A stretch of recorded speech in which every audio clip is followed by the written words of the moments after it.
అబ్బో పొద్దునైతే గారెలు చేశారు, మరి ఇప్పుడు బిర్యానీ చేస్తున్నారు.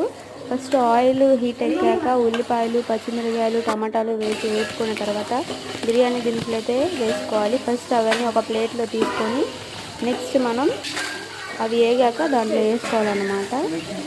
అవి బాగా వేగాక కొబ్బరి పేస్ట్, అల్లం వెల్లుల్లి పేస్ట్ అవన్నీ మిక్సీ పట్టుకున్న తర్వాత ఇవి బాగా వేగాక వేసుకొని కొంచెంసేపు కలిపి బాగా వాటర్ మనం సరిపడని పోసుకొని రైస్ క్వాంటిటీకి దీని క్వాంటిటీకి తగ్గట్టు పోసుకోవాలి. నెక్స్ట్ దాంట్లో కొంచెం ఉప్పు వేసుకోవాలి మన టేస్ట్కి తగ్గట్టు.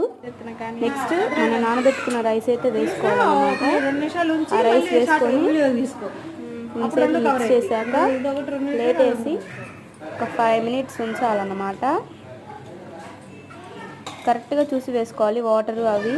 ఒక 5 minutes ఉంచాక మన టేస్టీ బిర్యానీ రెడీ.